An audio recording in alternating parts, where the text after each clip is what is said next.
오늘 우리에게 주시는 하나님의 말씀은 신약성경 로마서 5장 5절부터 11절까지 신약성경 245쪽에 있는 말씀입니다. 하나님의 말씀을 교독해서 읽도록 하겠습니다.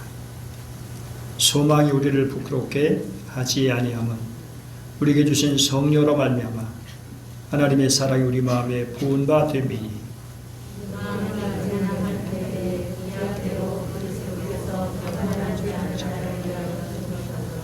의인을 위하여 죽는 자가 쉽지 않고 선인을 위하여 용감히 죽는 자가 혹 있거니와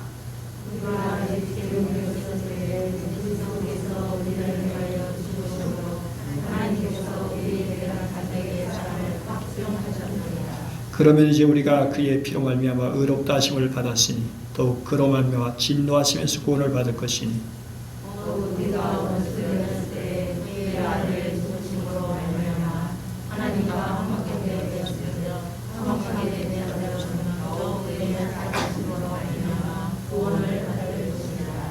그뿐 아니라 이제 우리로 화목하게 하신 우리 주 예수 그리스도로 말미암아 하나님 안에서 또한 즐거워하느니라.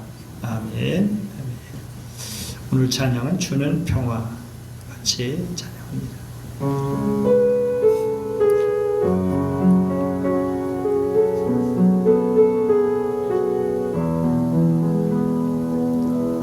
주는 평화 아낀 마음을 모두 하셨네. 주는 평화 우리의 평화 주는 평화 아낀 마음을 모두 하셨네. 주는 평화 우리의 평화 염려다 맡기라 주가 돌보시니 주는 평화 우리의 평화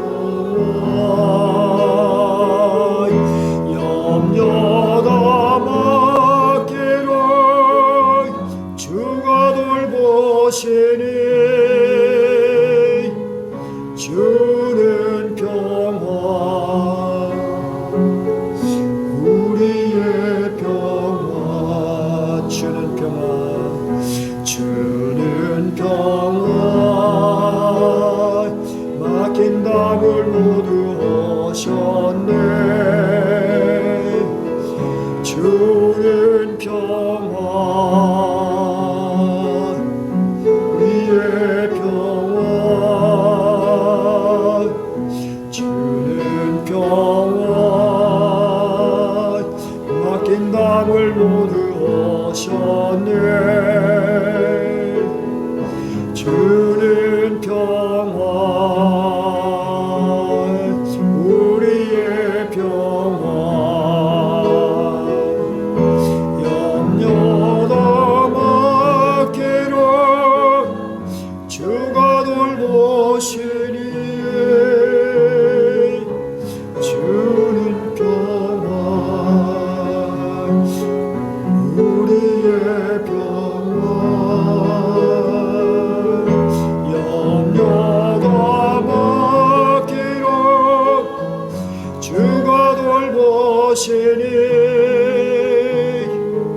주는 평화 우리의 평화.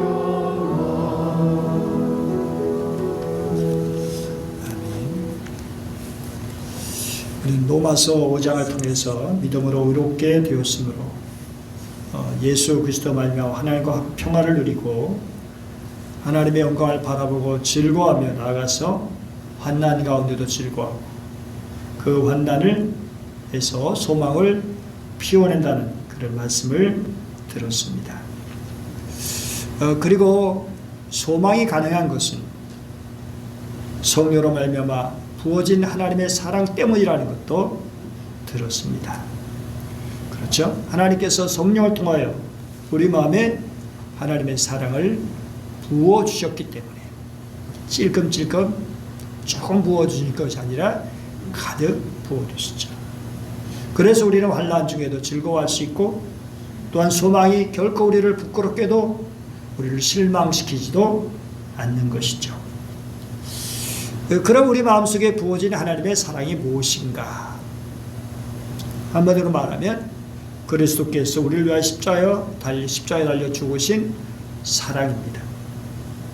이로써 모든 자에게 하나님의 사랑을 보여주신 것입니다. 그리고 성령님이 그것을 보증하시는 거죠. 그렇습니다. 하나님의 사랑이 이미 우리 안에 있고 성령도 이미 우리 안에 와 계십니다. 우리에게 소망을 주신 하나님의 사랑과 소망의 보증이신 성령께서 현재 우리 안에 계시는 만큼 우리의 소망 또 하나님 우리에게 주신 사랑 누구도 흔들 수가 없습니다. 빼앗을 수가 없습니다. 우리의 소망은 눈에 보이지는 않습니다. 그러나 예수 그리스도 안에 있는 소망은 우리 누가 눈에 보이는 소망보다 더 확실합니다. 그것은 하나님의 은혜 안에 있는 소망이고 그리고 성령을 통해서 그 사랑과 함께 온 소망이기 때문에 그렇습니다. 오늘 본문 보면 사도 바울은 3번이나 예수님의 죽으심을 이야기하고 있습니다. 첫 번째 6절이죠. 우리가 아직 연약할 때 기약대로 경건치 않은 자를 위하여 죽으셨도다. 여기 연약하다는 것은 도덕적으로 연약할 때 죄에서 구원받지 못한 자의 특징으로서 선행면에서 완전히 무능력하다는 것을 말씀해 주는 것이죠. 우리를 스스로 그래서 구원할 수 있는 능력이 없는 것이죠. 무능력한 선행면에서 우리는 우리 스스로를 구원할 능력이 없습니다. 여러분 우리가 의지가 약해서 물론 의지가 강한 사람 좀 약한 사람 차이가 있을 수 있지만 여러분 생각해 보세요. 우리 벌써 12월인데 연초에 여러분들 계획했던 것들 다짐했던 결심했던 것들이 있을 거예요. 올해는 이렇게 살아야지. 그런데 과연 그것을 얼마나 실천하고 있습니까? 1년은커녕 때로는 아침에 먹었던 마음이 저녁도 못 가서 바뀔 때도 많죠. 아침이면 하루의 계획을 세우고 점심때가 되면 아침에 세운 계획을 실천하기 위해서 안간힘을 쓰더라도 저녁때가 되면 또 하루를 허송해 버린 허탈감에 빠질 때가 많이 있습니다. 우리 의지가 마음먹은 것처럼 모든 것을 다 해낼 만큼 그런 강한 의지가 되지 못하는 것이죠. 또 의지만이 아니에요. 우리 몸도 그래요. 일과 능력의 한계를 얼마나 많이 느낍니까? 더기 우리 자신이 마음으로는 원할지라도 육신이 약해서 하지 못하는 일들이 얼마나 많습니까? 그러므로 온갖 마음으로 우리가 하나님 앞에서 우리를 구원하기 위해서 할 수 있는 게 도대체 무엇입니까? 빌보 감옥에서 간수가 외쳤습니다. 선생들이여, 내가 어떻게 하여 구원을 얻을 수 있겠습니까? 그 처절한 질문, 바로 자기의 무능과 자기의 죄됨을, 자기의 약함을 깨달은 자의 질문이죠. 그런데 그냥 연약한 것으로 끝나는 것이 아니라 경건치 않은 자였다라고 하는 것입니다. 연약하다, 경건치 않다. 같은 의미의 다른 표현이라 말할 수 있겠죠. 경건치 않다. 여러분 로마서 1장 18절 생각나십니까? 하나님의 진노가 불의로 진리를 막는 사람들의 모든 경건치 않음과 불의에 대해서 할로부터 나타나나니, 그러면서 경건치 않은 모습들을 여러 가지로 열거하지요. 그 중에서 로마서 1장 25절 이는 그들이 하나님의 진리를 거짓 것으로 받고 피조물을 조물주보다 더 경배하고 섬김이라. 진리를 거짓 것으로 바꿔버리는, 피조물을 조물주보다 더 경배하고 섬기는 어리석은 인간들.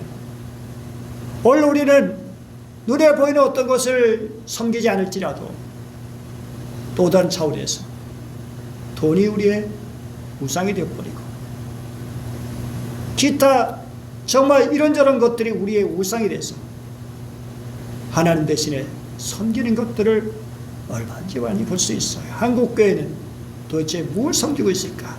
한국교회 성도들의 진짜 섬기는 것은 무엇일까? 라고 하는 거죠. 경건치 않은 연약한 우리들. 그런데 이런 자를 향해서 하나님이 베푸신 것이 무엇일까요? 우리가 아직 연약할 때 기약대로 그리스도께서 경건치 않은 자를 위하여 죽으셨도다. 이 세상은 약한 자를 깔보죠. 업신여기죠. 우리 사회도 약한 백성 알기를 우습게 보이는 그런 경우가 많이 있습니다. 중대재해기업처벌법, 연대 입법이 불투명해지면서 고 김용준 씨의 어머니 김미숙 씨를 비롯해서 산재 사망사고 유가족 법 제정을 촉구하면서 11일 무기한 노숙 단식 농성에 돌입했습니다. 김용균 군이 안타깝게도 세상을 떠난 지 2주기가 되었음에도 불구하고 현실을 달라지지 않는 겁니다. 이런 약자를 해서 국회는 도대체 뭘 하는 것입니까? 왜 그렇게 입법을 미루는 것입니까? 세월호 참사가 일어난 지 6년이 훨씬 지났지만 여전히 많은 이들이 진실에 목말라 하고 있습니다. 만약에 그 피해자가 강남의 고등학교를 다니는 아이들이었다면 과연 이렇게 되었을까? 벌써 문제가 해결되었을 겁니다. 그런데도 아직 진실은 제대로 규명되지 못하고 있습니다. 세상에는 강한 자가 큰 소리치며 다스리고 대접을 받습니다.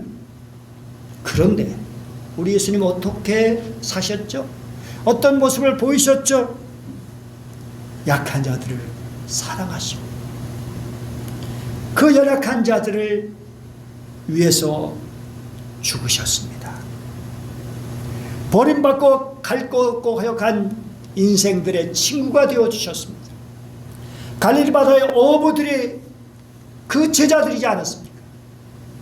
그 어부들 그야말로 천한직업, 세상에서 무시당하는 이리저리 돈을 뜯기는 사람들이었어요. 병든 자들, 세리들, 갈 것 없는 거지들이 그의 열렬한 추종자들이 아니었습니까? 예수님은 그들도 천하보다 귀한 영혼의 소유자인 것을 일깨워 주셨잖아요. 그들 중 한 사람이라도 놓칠세라. 이런 양 한 마리를 찾는 심정으로 그들을 찾고 돌아보아 주셨습니다. 그리고 마침내 그들 위해 십자가 달려 죽으셨습니다.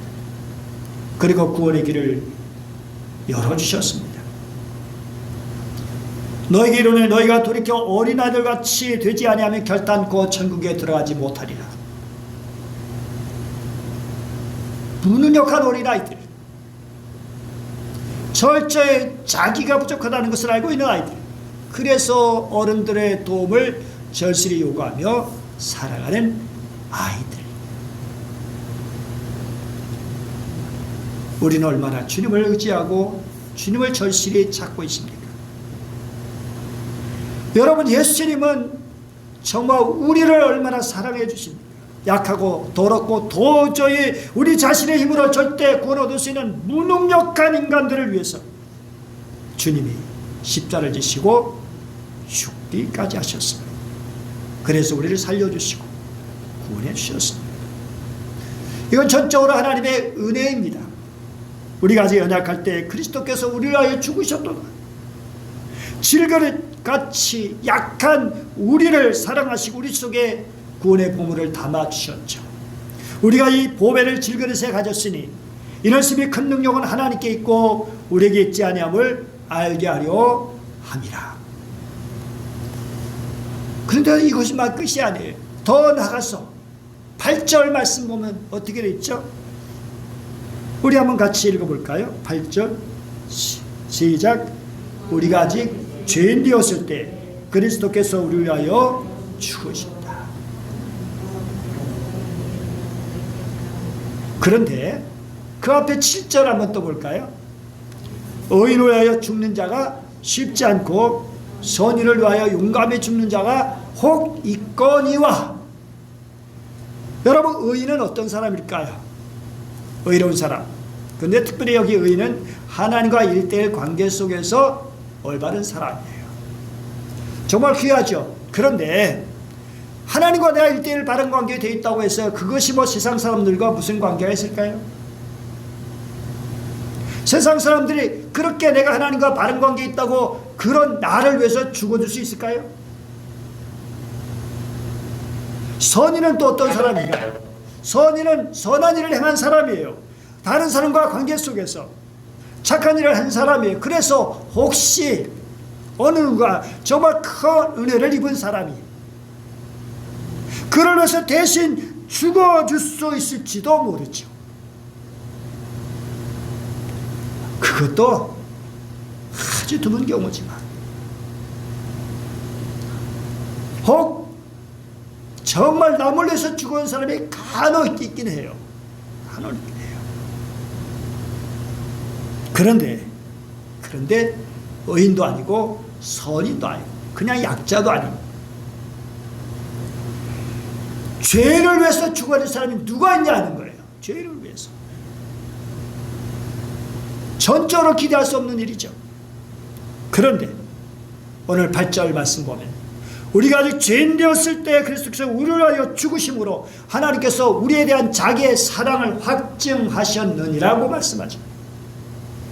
영원한 복음입니다. 빛보다 모든 사람이 받을 만한 이 말이요. 그리스도 예수께서 죄를 구원하시려고 세상에 임하셨도다. 죄인 중에 내가 괴순이라. 예수 그리스도는 바로 죄를 위해서 그 죄의 괴수인 자기를 위해서 오셨다는 거예요.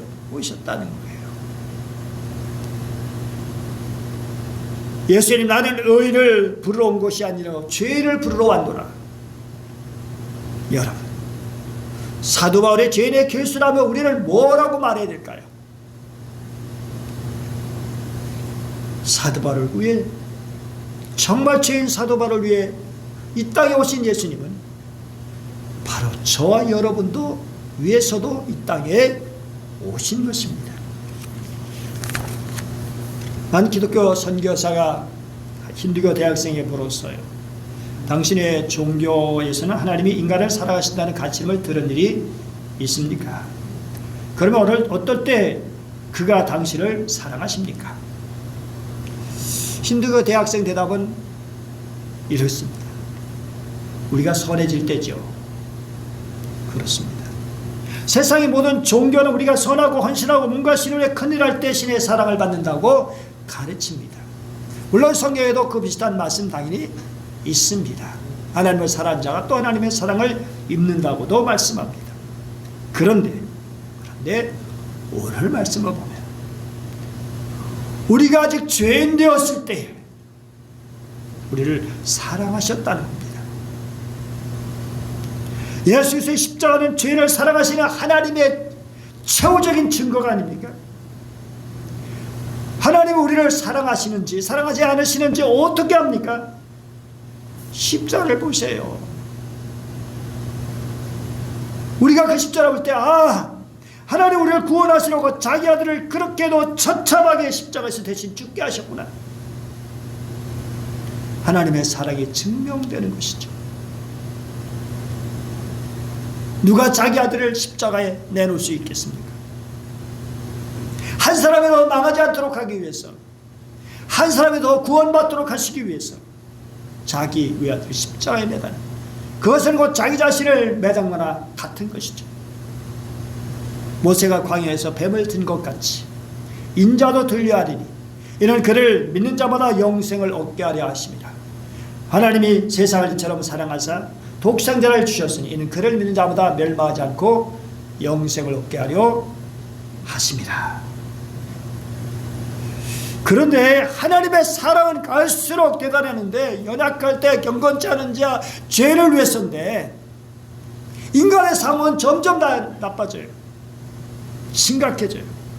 연약한 자에서 죄인으로 이제 어디까지 가죠?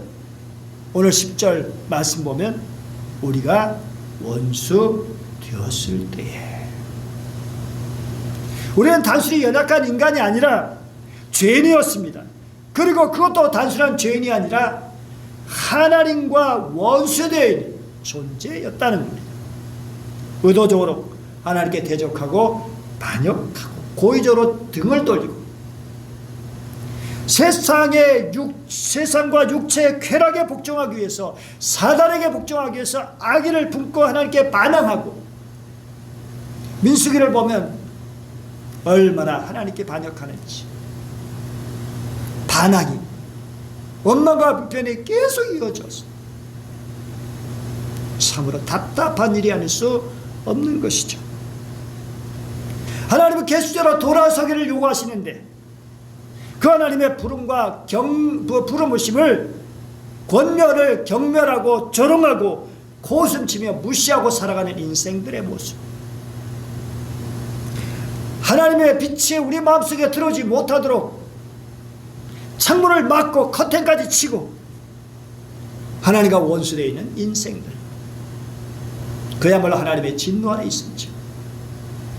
스스로 진노의 불을 달구고 있었던 것입니다. 한 번 죽는 것은 사람에게 정해진 것이요 그 후에는 심판이 있으리니 그들의 같은 일을 행하는 자는 사형해야 된다고 하나님의 정하심을 알고도 자기들만 행할 뿐 아니라 또한 그 일을 행하는 자들 옳다 하느니라. 그런데 그 하나님과 원수된 인간을 위해서 예수님이 십자가에 달려 돌아가셨다는 거죠. 원수된 우리를 위해서 주님이 죽으셨다는 거죠. 하나님과 우리 사이를 화해시키기 위해서 십자가에서 죽음을 두 팔을 벌리셨죠. 하나님의 아들로서 한 손으로 하나님의 손을 잡으시고 그리고 한 손으로 우리 사람들 여러분 한 사람 손을 잡아주시고 원수된 것을 그 몸으로 소멸하시고 가운데 막힌 죄악의 담을 헐어버리시고 하나님과 우리 사이를 화해시켜 주시고 화목하게 하셨습니다.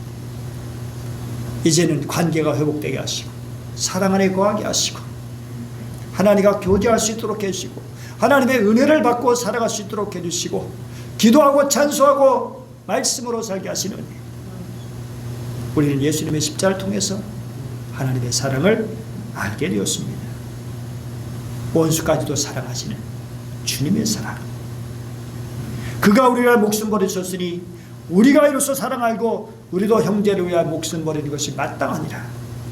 사랑은 여기 있으니 우리가 하나님을 사랑한 것이 아니요 하나님 우리를 사랑하사 우리 죄를 속하기 위해 화목제물로 그 아들을 보내셨습니다. 그래서 이제 그 뜻을 거역하며 우리 마음대로 가고 싶은 대로 하고 싶은 대로 하던 우리가 하나님께로 돌아왔습니다.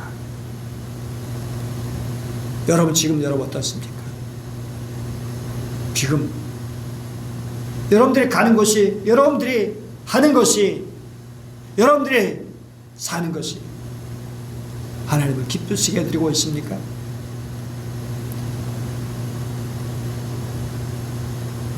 아직도 어긋난 모습이 많지 않습니까?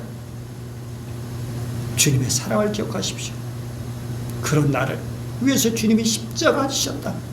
그 사랑을 더 깨달으면 깨달을수록 그 은혜가 우리에게 더 깊이 새겨지면 새겨질수록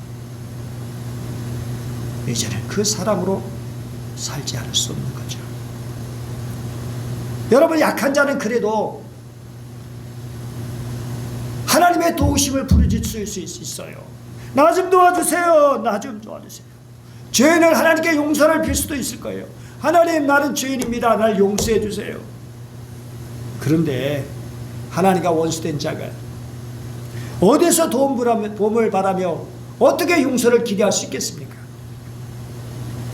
오직 하나님의 무섭고 두려운 심판의 칼만 기다릴 수밖에 없는, 사단을 멸하기 위해서 마련된 지옥에 사는 불길만이 울려 거사게 타오른, 그런데 하나님의 아들이 우리를 대신해서 죽으셨습니다. 원수된 우리를 하나님과 화해시키시고, 우리와 하나님 안에서 이제는 화목을 누리는 정말 복된 존재가 되게 하신 거죠. 그래서 우리는 하나님과 화목할 수 있게 되어졌습니다. 하나님의 식탁에서 사랑의 교제를 나누게 되어졌죠.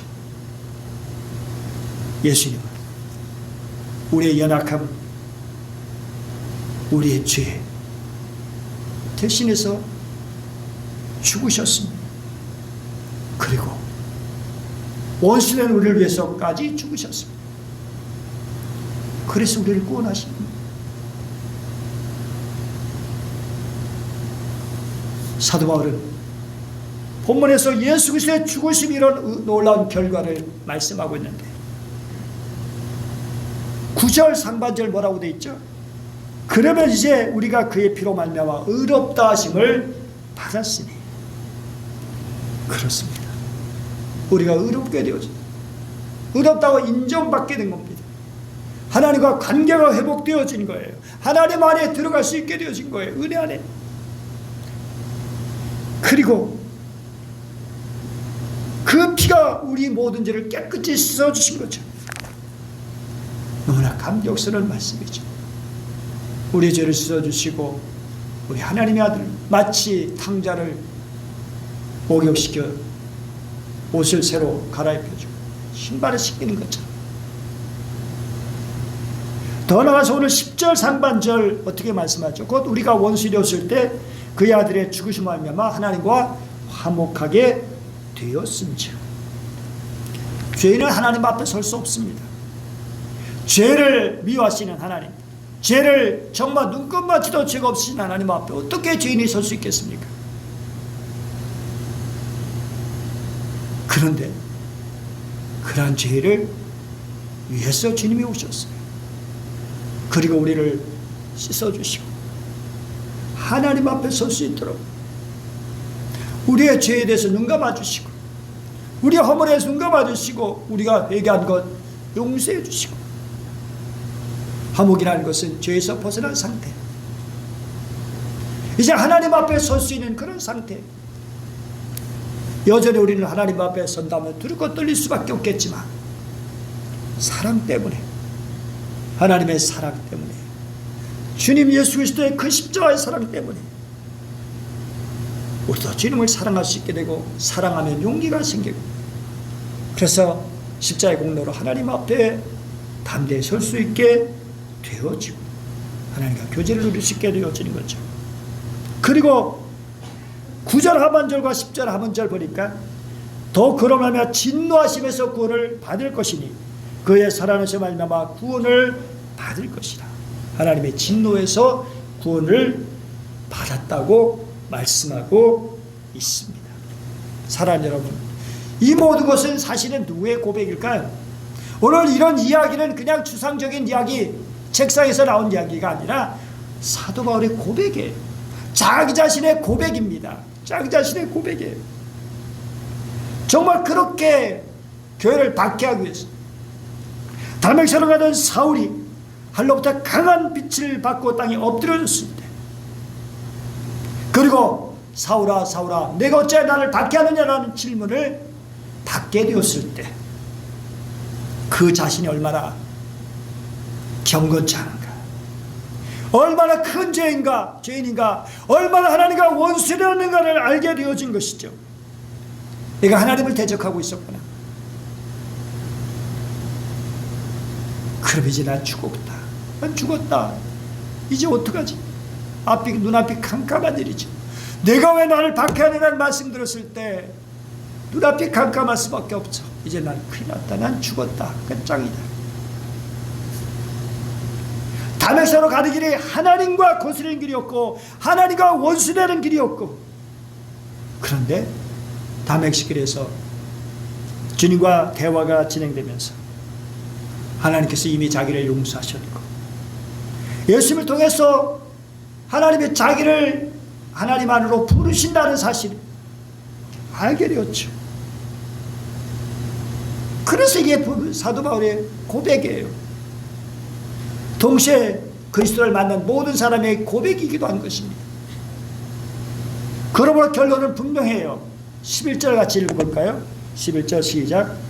그뿐 아니라 이제 우리로 화목하게 하신 우리 주 예수 그리스도로 말미암아 하나님 안에서 즐거워하느니라. 왜 즐거워하지 않겠습니까? 헬라 성경은 그뿐 아니라 우리는 즐거워한다 라는 구절을 맨 앞에 놓았어요. 결국 어떤 이유에도 불구하고 어떤 조건에 상관없이 즐거워하고 자랑할 수 있는 그 이유는 예수 그리스도를 통해서 우리가 화목하게 되었기 때문에. 화목이라는 용어는 예수를 통해 이루어질 모든 과정과 내용을 다 설명하고도 남아요. 의롭게 되어진 것, 우리가 구원받게 된 것, 영생 얻게 되어진 것, 우리가 거듭나게 된 것, 하나님과 화평을 누리고 하나님 영광을 바라고 즐거워하는 것, 소망 가운데 살아갈 수 있게 된 것, 다 화목이라는 용어로 다 표현할 수 있어요. 칼바타는 신학자는 이렇게 말했어요. 우리가 믿지 않는 한, 그리고 그리스도의 죽음의 그의 빛을 우리의 삶에 비추지 않는 한, 우리는 항상 이 세상의 한계 내에 있는 것이고 하나님과의 화평 밖에 서 있는 것이고 이미 완성된 화해에도 아무런 참여도 그 영향도 어떤 영향도 받지 않은 상태에 있는 것이다. 우리가 믿지 않는다면 하나님이 이루어놓으신 이 놀라운 은총, 놀라운 사랑, 그것이 나랑 아무런 관계가 없는 것이 된다는 거예요. 여러분, 믿음으로 사느냐 아니냐는 얼마나 중요한지 몰라요. 지난달 15일에 97세로 세상을 떠신 별세하신 전 장신대 학장이셨던 박창호 교수님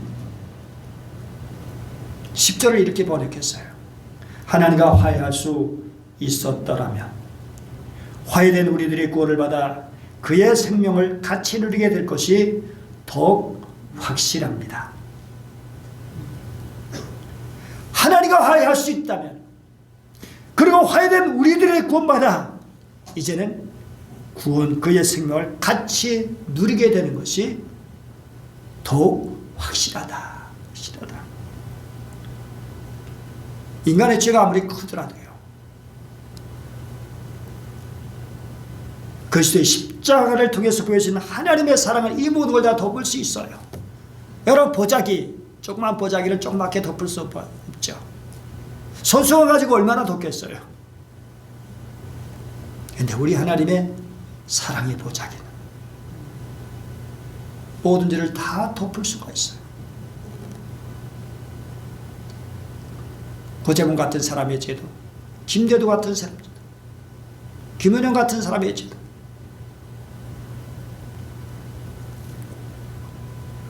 그가 예수 그리스도의 복음을 믿고 주님 앞에 나오면 자기의 죄됨을 고백하고 정말 천부여 주옵소서 손들고 옵니다. 회개하고 주님께 나올 때, 사랑하는 여러분, 주님의 사랑 없이는 여전히 우리는 연약한 자, 여전히 우리는 죄인이요, 여전히 경건치 않은 자요, 여전히 하나님과 원수된 사람들입니다. 그런 사람들이 어떻게 하나님 기쁘시게 할 수 있고 어떻게 하나님 앞에 새롭게 살아갈 수 있습니까? 어떻게 하나님을 사랑하고 하나님께 영광을 돌릴 수 있겠습니까? 그런데 주님의 십자가 사랑으로 말미암아, 십자가를 통해서 보여지는 하나님 아버지의 사랑으로 말미암아 우리는 이제는 하나님과 교제할 수 있게 되었습니다. 하나님과 화평할 수 있게 되었어요. 하나님의 영광을 바라고 즐거워할 수 있게 되었고, 그뿐 아니라 그것뿐만 아니라 환난 가운데 즐거워할 수 있어요. 차라리 우리가 살면서 이런저런 환난이 있어요. 시련이 있고 고통이 있고 아픔이 있고 슬픔이 있어요. 그 아픈데 왜 괴롭지 않고 왜 고통스럽지 않겠어요? 그러나 그것만이 끝이 아니라 거기에 하나님의 은혜로 말미암아 이길 수 있고 극복할 수 있고 감사할 수 있고 자랑할 수 있고 나의 연약함을 나의 고통을 도리어 사람들에게 자랑할 수 있게 되어지죠. 하나님이 나를 붙드신다고. 이런 하나님의 사랑, 그 사랑이 여러분에게 정말 심령에 가득 채워지기를 간절히 축복합니다. 기도하겠습니다. 오늘 오신 하나님 아버지 감사드립니다. 오늘도 저희들을 사랑해 주시고 말씀을 주시니 감사합니다.